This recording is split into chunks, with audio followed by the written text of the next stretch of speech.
Bienvenue sur Feng Shui Flow, le podcast qui met du Feng Shui dans ta vie.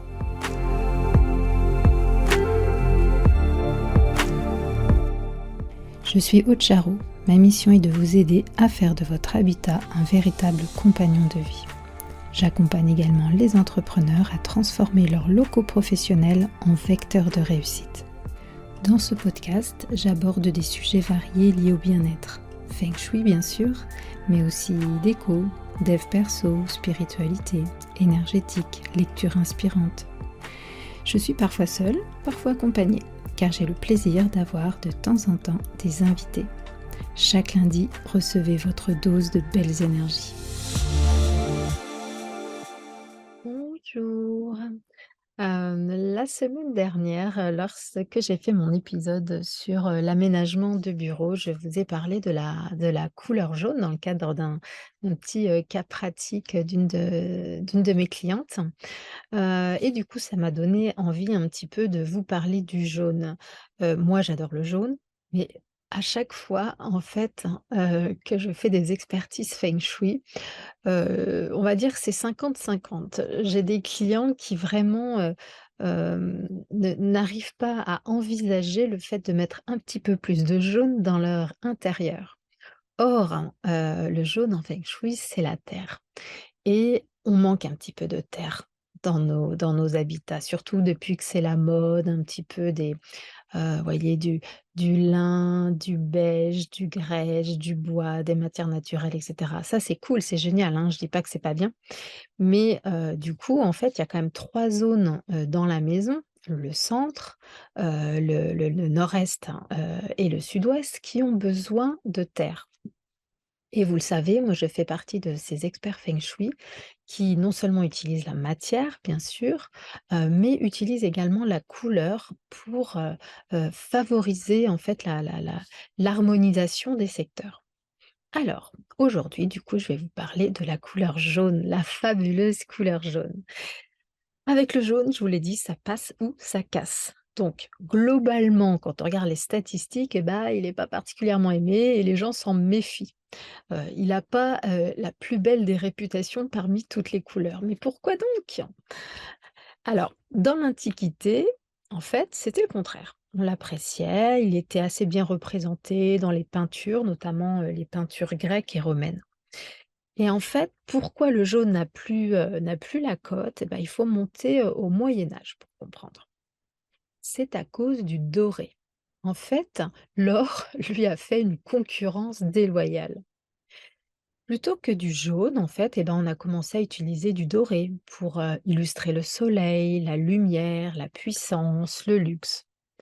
Et à côté, bah, le jaune, il apparaissait un petit peu fadouille, un petit peu éteint, un petit peu tristounet. Donc le doré lui a finalement enlevé tout ce qu'il avait de positif. Donc l'or, finalement, c'est du jaune, mais avec la brillance des paillettes en plus, quoi. Et pareil, à cette époque, le jaune, il est associé, donc surtout en médecine, à la bile, d'accord? Et à l'urine. Non, je sais, j'espère que vous n'êtes pas au petit déjeuner, c'est pas top sinon. Quand on a le teint jaune, c'est rarement bon signe, vous êtes d'accord?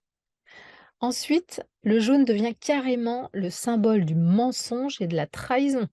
Judas est souvent représenté avec un vêtement jaune. Les textes de l'époque médiévale annoncent que le jaune est la couleur des traîtres. C'est d'ailleurs vraiment sans aucun fondement, du coup. Mais cette idée d'infamie, elle est restée jusqu'à aujourd'hui. Au XIXe siècle, on caricaturait les maris trompés en costume jaune. D'où vous pensez que ça vient, cette histoire de jaune cocu? Les ouvriers, ils appelaient ceux qui refusaient de faire grève les jaunes, n'est-ce pas? Et aujourd'hui, bah, messieurs, je suis désolée de vous le dire, mais c'est encore un petit peu délicat d'offrir des fleurs jaunes à sa dulcinée. Le jaune, c'est aussi la couleur du soufre. Et donc, pour couronner le tout, voilà que le diable entre en scène. C'est pas un hasard si Saint Louis, en 1269, impose aux Juifs un insigne distinctif, la rouelle, une roue de feutre de couleur jaune cousue sur les vêtements. Cette lugubre idée qui sera reprise un petit peu plus tard, vous savez quand. Vers 1880, le jaune revient un petit peu en grâce. Cela correspond finalement à des changements de la société, à des mutations idéologiques et technologiques, puisque, par exemple, l'électricité, donc qui est quand même au début vraiment un éclairage assez jaune, arrive peu à peu dans les foyers. Les peintres quittent leur atelier aussi pour peindre à l'extérieur. Ils peignent des champs de blé, des tournesols. Merci Van Gogh, merci Gauguin. Après l'art, c'est aussi le sport qui donne un petit coup de pouce au jaune en attribuant notamment cette couleur aux vainqueurs du Tour de France. Pour toutes ces raisons, pour la majorité des pays du monde occidental, eh ben, le jaune, il arrive quasiment toujours bon dernier dans la liste des couleurs préférées. Alors que pour les enfants, qui n'ont pas encore été influencés par ces siècles de disgrâce, choisissent souvent le jaune dans leurs dessins. Aux États-Unis, le jaune est la couleur du mouvement. Pensez au taxi new-yorkais. Il est aussi très très présent sur les panneaux de signalisation. Et c'est vrai que le jaune, il se remarque assez bien de loin. Comme le fameux M de McDo. D'accord? Que certains, parents, je suis sûre, aimeraient, moins visible sans doute, sur les routes. Ou alors le gilet jaune, qui assure notre sécurité en cas de panne. En Chine, par contre, le jaune triomphe. Il fut longtemps l'apanage de l'empereur et personne n'était autorisé à porter un vêtement jaune, au risque de se faire couper la tête. Je suis pas sûre que ça valait le coup. Aujourd'hui, il y reste un symbole de sagesse et de richesse. Au Japon, le jaune, lui, il est couleur de courage, de bravoure, mais aussi de trahison. En Inde, il est associé au commerce, à la connaissance et à l'instruction. C'est également la couleur de la lumière.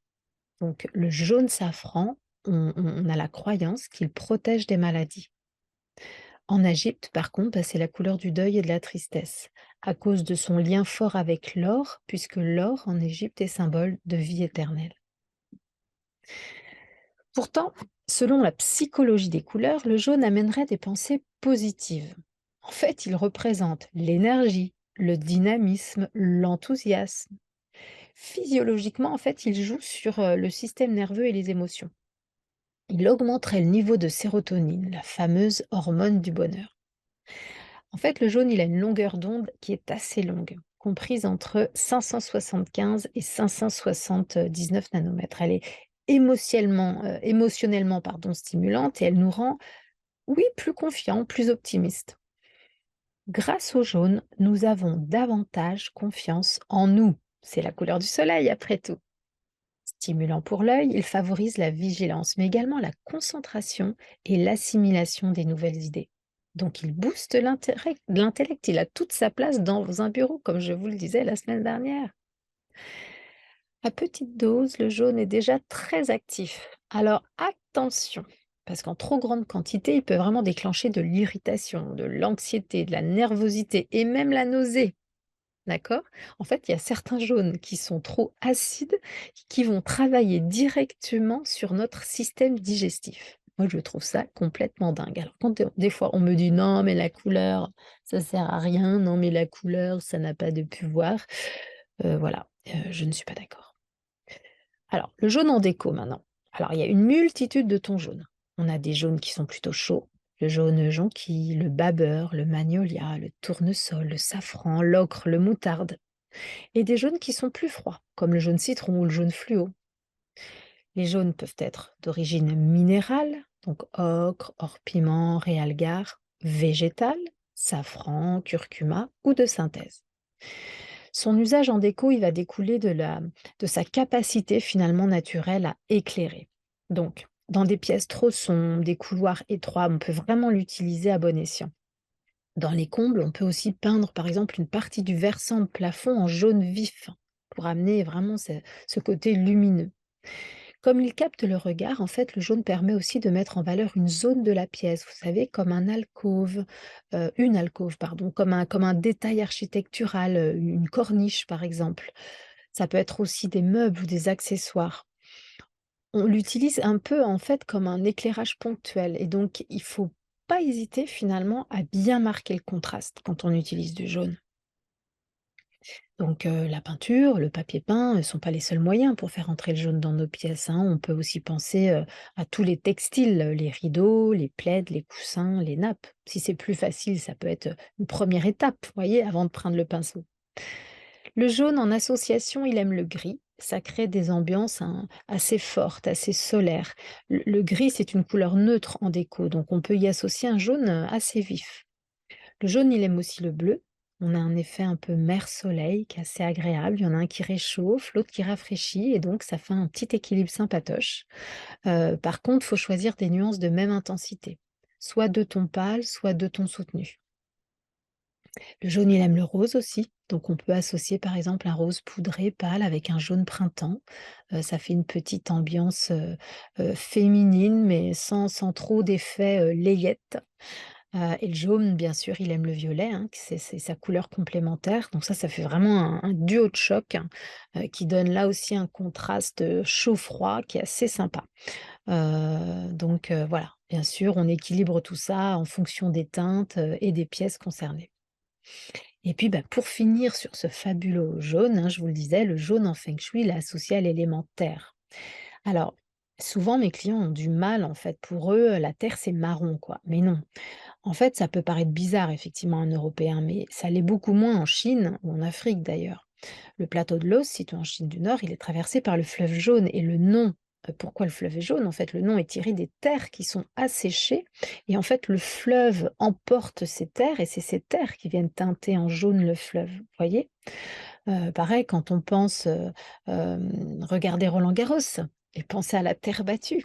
Donc quand je dis qu'en feng shui la terre, c'est jaune ou orange, vous voyez, on est vraiment sur cet aspect de terre. Je parle pas de la terre qui est dans les bois et qui est en fait constituée de d'humus, qui est en fait une décomposition de bois, vous voyez? Le jaune, en fait, donc voilà, je vous le disais, il est associé à 3 zones du carré Lochou, le nord-est, le centre et le sud-ouest. Donc si on a besoin de nourrir ces zones, bah, on peut apporter du jaune ou du orange ou du terracotta ou du saumon sous forme d'aplats ou d'accessoires. Et si c'est difficile pour vous d'apporter du jaune, heu bah, commencer par des teintes très douces. On a des jaunes, très pastel en fait, qui amènent, de la lumière, vous voyez? Sans que ce soit trop marqué. Et puis, bah, bien sûr, vous pouvez aussi apporter de la terre sous forme de matière, donc par exemple du sable ou des objets, en céramique, ou en faïence. Voilà. Beh, écoutez, j'espère que cette couleur jaune, j'aurais réussi, à vous la rendre, un petit peu plus sympatoche pour ceux qui avaient, du mal avec cette couleur et puis, bah, n'hésitez pas, voilà, à mettre un petit peu de jaune dans votre intérieur, bah, surtout dans les zones qui vont bien évidemment pour nourrir l'énergie, heu et dans votre bureau aussi pour nourrir votre créativité. Je vous souhaite une belle journée, soirée, matinée. N'hésitez pas à liker ce podcast, ça m'encourage dans mes efforts et je vous dis à la semaine prochaine. Ciao! Merci pour votre écoute d'aujourd'hui. Pour aller plus loin, n'hésitez pas à lire les articles très détaillés que j'écris chaque semaine sur le blog de mon site fengshui-expert.fr. Pour ne rien rater des prochains épisodes, suivez-moi sur votre plateforme de podcast préférée ou sur mes réseaux sociaux. Vous me trouverez sous le nom Aude à la déco. Merci beaucoup, à bientôt et d'ici là, restez dans le flow.